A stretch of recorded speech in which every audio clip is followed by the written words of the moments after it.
ఒకనాడు శంతనుడు గంగా తీరానికి విహారంగా వెళ్ళగా అక్కడ ఒక బాలుడు కనిపించాడు. గంగ తన పూర్వరూపంలో ప్రత్యక్షమై, వీడు నీ 8వ కొడుకు. ఇతను వశిష్ఠుడి వద్ద వేదాంగాలు, పరశురాముడి వద్ద ధనుర్విద్య నేర్చుకున్నాడు. వీడి పేరు దేవవ్రతుడు. ఇంక నువ్వు వీడిని తీసుకెళ్లవచ్చు అన్నది. శంతనుడు దేవవ్రతుడిని తన వెంట తీసుకెళ్లి యువరాజును చేసి చాలా సంతోషించాడు. కొన్ని సంవత్సరాలు గడిచాయి. ఒకనాడు శంతనుడు యమునా తీరానికి విహారానికి వెళ్ళాడు. అక్కడ అతనికి అపూర్వమైన సువాసన తగిలింది. ఆ వాసన వచ్చిన దిక్కుగా వెళ్ళి ఒక అపురూప సుందరి శరీరం నుంచి ఆ సుగంధం వస్తున్నట్టు తెలుసుకుని శంతనుడామను పలకరించి, నువ్వెవరు, ఎవరి కూతురువి అని అడిగాడు. నేను దాసరాజు కూతుర్ని. నా పేరు సత్యవతి. నా తండ్రి ఆజ్ఞాపించగా నేనిక్కడ తెప్ప నడుపుతూ మనుషుల్ని నది దాటిస్తాను అన్నదామె. వెంటనే శంతనుడు దాసరాజు దగ్గరికి వెళ్ళి, నీ కూతుర్ని నాకిచ్చి పెళ్లి చెయ్యి అన్నాడు.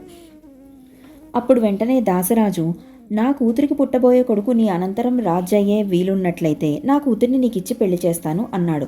దేవవ్రతుడు అది వరకే యువరాజై ఉండగా ముందు పుట్టబోయేవాడు తన అనంతరం రాజు కావడం సాగదు. అందుచేత శంతనుడు దాసరాజు చెప్పిన దానికి ఒప్పుకోక ఇంటికి వచ్చి చాలా విచారించాడు. ఎందుకంటే దేవవ్రతుడు అది వరకే యువరాజై ఉండగా ముందు పుట్టబోయేవాడు తన అనంతరం రాజు కావడం కుదరదు కాబట్టి.